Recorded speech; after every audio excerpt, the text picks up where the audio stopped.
Hi everybody, Cheryl and Lady coming to you from the Ladies Garden and Home. And it's the middle of May, and I thought it would be a good time to go through all of the things that we need to do towards the end of May, and also kind of catch you up on what I've been doing the beginning of May. So I hope you join us.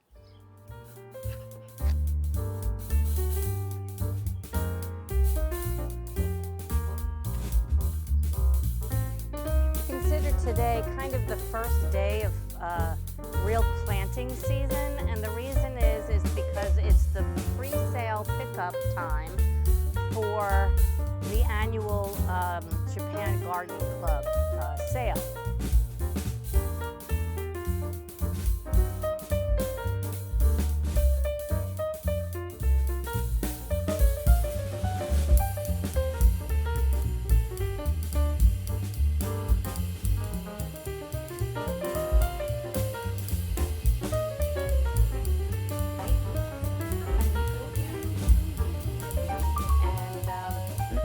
I think I've discussed before that I kind of over-ordered when I pre-ordered in April. Well, I kind of overbought today as well. So I got lots of flowers and I have to plant them. And I'll probably go back to the sale tomorrow. I also got this beautiful, beautiful basket from my mother and spoke to the woman that put this together. And anyway, it was very exciting. In my zone 7A, we are pretty not only clear of any frosts, but we're also having nights in the 50s, and maybe one or two in the next 2 weeks are going to be in the high 40s. That's Fahrenheit. But generally, it's okay to plant out your flowers. It's okay to plant out your tomatoes. The only thing I'm going to wait on a little bit is the peppers, because the peppers like more like the 60s at night. So anyway, that'll probably be by the end of May. And I'm going to show you now what I've kind of accomplished in the last couple of weeks, but also what I still need to do, and also the new things on my to-do list. Okay. One of the things I need to do in the next day or two is add compost to these potato bags. And the reason that I do that is twofold. One is it's probably a myth, but they say that if you add compost, it might encourage more tubers to sprout out. But really the main reason is because you want to cover up with a good amount of soil any potatoes that might be growing, because you don't want them to turn green. When they turn green, they're not good for you. They're toxic. I don't know if they kill you or not, but it's not good to eat them when they're green. And I did go ahead and plant more potatoes.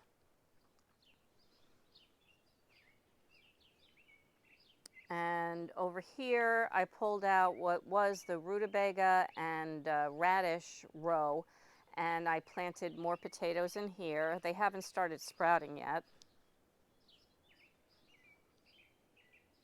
Here's my tomato row, and I'm going to be planting those out, those tomatoes, and I usually put my sauce tomatoes against this wall here.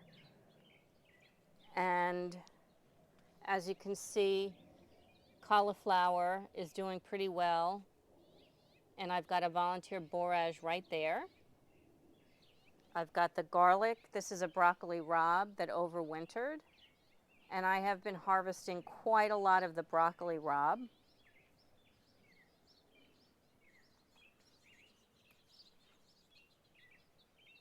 So another thing that I really have to do is I cleared out this bed, but it's time for me to put some of this compost down. And as you can see, I've got some beans sprouting. These were volunteers, so I'm going to have to transplant them. And I'm also going to be sowing my round 2 of beans. My round 1 I considered kind of easy. When I was clearing out this bed, there was a bunch of bean pods that had dried over the winter, and I just pretty much planted them in this area over here, but I'm going to be a little bit more strategic with the rest of my bean planting. In this long bed here, I'm going to be adding a whole bunch of peppers to my repertoire. This is the pepper bed, and I'm going to be planting in between. I've got cabbage growing in there, and I'm going to be planting some peppers in there, but I'm also going to be planting more along here, as well as what's growing and just starting to sprout are my tiny little carrot seeds.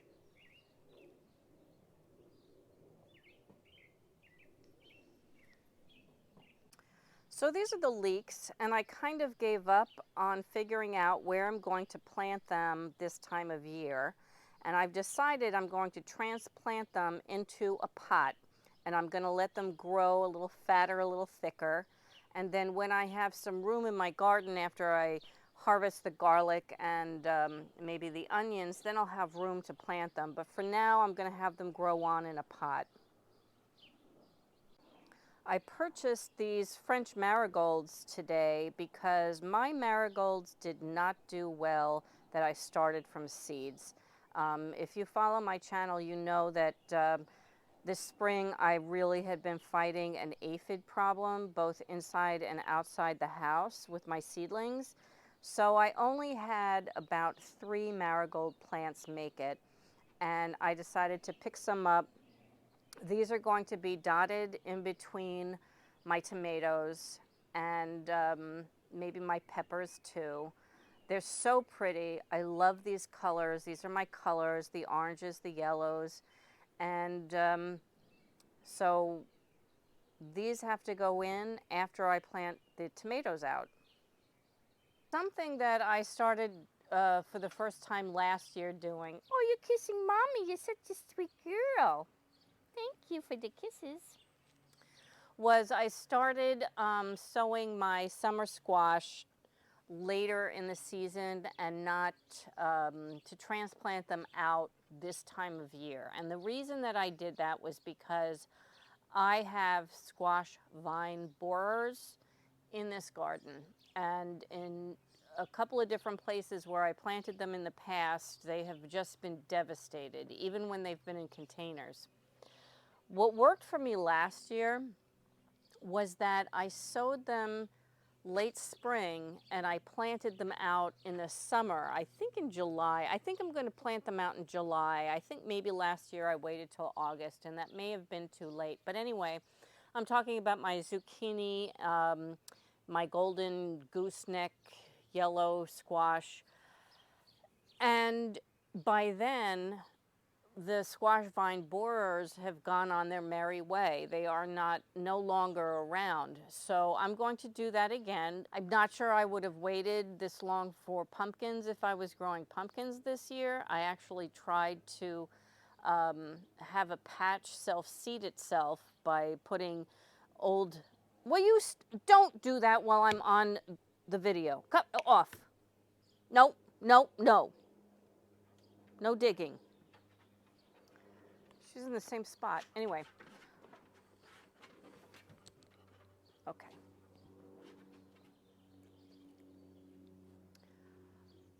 Anyway, I tried self-sowing.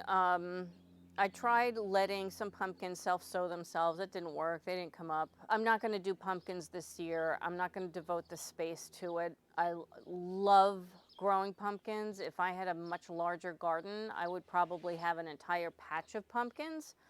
But I don't have a very large garden, and pumpkins are not that expensive to buy at Halloween, which is frankly the only time I really use them. Or even butternut and winter squash. I did plant those later last year, and I did get a couple of butternut squashes and 1 or 2 spaghetti squashes. So, but I'm not growing winter squash this year. I don't eat it. It frankly takes up shelf space. And they're very cool because they do last a really long time. I still have 3 butternut squashes from last summer that I still haven't eaten. Personally, I think this bed looks absolutely gorgeous. These are the broccoli rabe. I've let some of them go to flower because we've got bees out and not many flowers in the garden so far. But it's also time to harvest more. They're so yummy. I've been enjoying them. But when it's time to plant out the tomatoes, and this is the bed that I put my slicer tomatoes in generally, they're going to have to be pulled out to make room for the tomatoes. Over here, I lost my celery that I started from seed, and I started a lot of celery from seed. And that was seed that I actually saved from last year's plants. And I lost them because one day, I forgot last weekend to open the mini greenhouse up, and it was a hot, sunny day, and they fried to a crispy crisp, along with some other things. Anyway, what I was lucky about is that these were all self-sown. These were all volunteers. And what I ended up doing with these celery is I just moved them around a little bit to give them more room, to give them a couple of more inches between plants. So I do have a lot of celery growing. I'm actually not that concerned that I lost those plants. And then I also planted up the fennel. So these will grow in the middle, and the tomatoes will be planted by these stakes. I don't know if you can tell or not, but the spinach has already started to bolt, and it's a little disappointing, but we have had some spouts of very hot days, so I guess I shouldn't be too surprised. And the way you can tell if spinach is going to start to go to flower is you see how this leaf is kind of wrinkly and, I don't know, kind of juicy. Well, over here you've got the same type of spinach, but it's starting to go to flower, and you can tell by the shape of its leaves. Kind of starts looking like, I don't know, like an ace or something.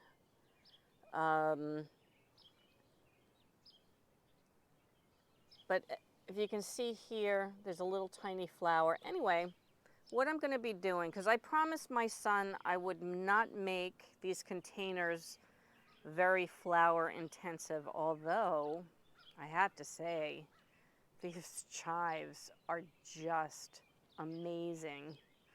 But anyway, I'm going to let some of the herbs go to flower. But what I'm going to do is when I remove the spinach, I'm going to put basil here in all of these little pockets. I completely oversowed basil this year, and it's because on the packets it said, basically it said to overseed because germination was not that great. I don't know. Anyway, I got a lot of basil, and I'm going to plant them in these pockets here.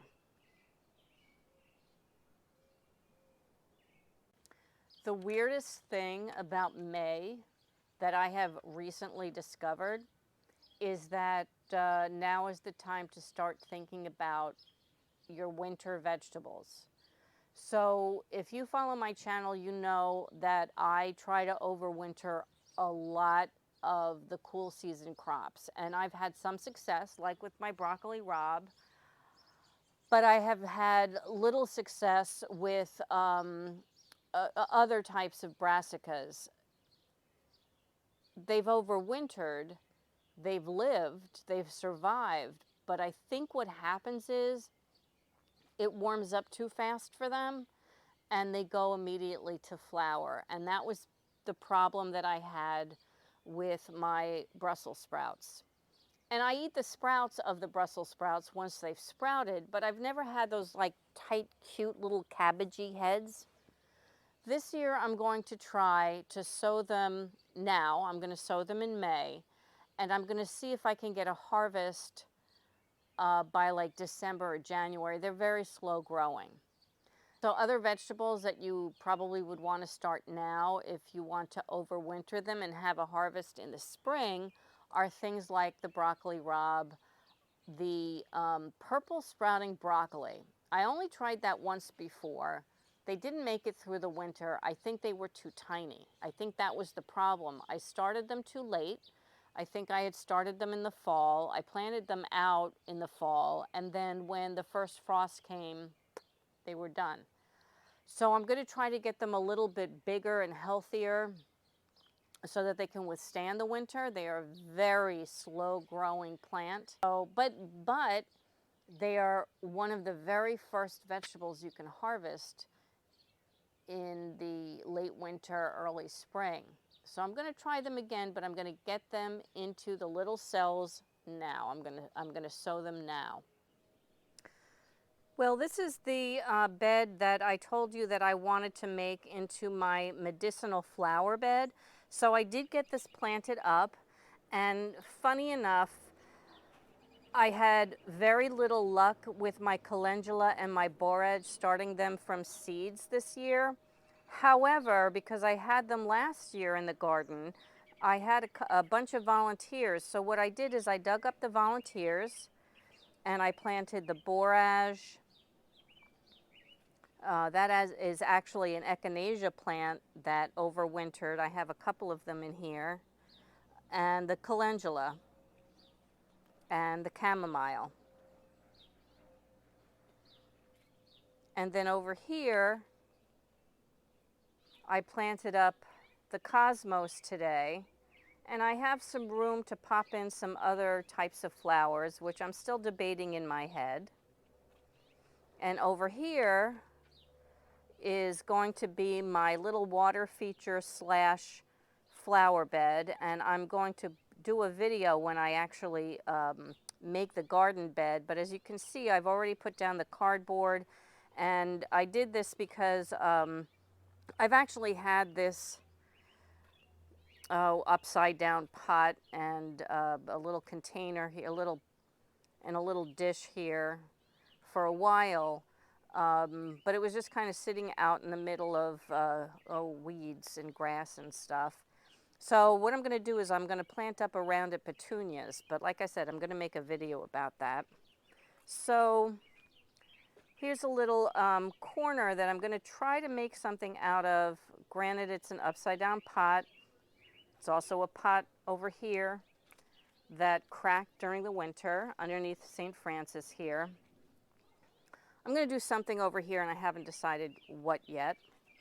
I've been clearing out the shade bed. I got about halfway done and there's tons and tons of weeds. But what I bought for the shade bed are these New Guinea impatiens and lily of the valley. And my idea is really just to have a big kind of thick impatiens row mixed in with some coleus that I've been propagating inside.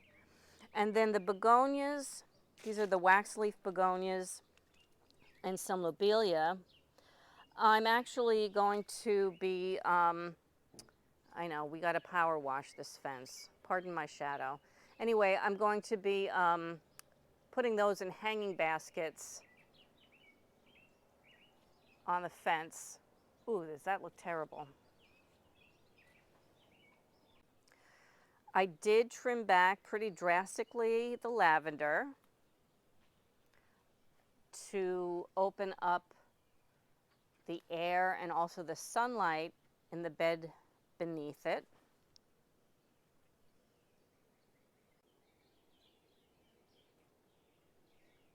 It's one of those nights that it's just too perfect.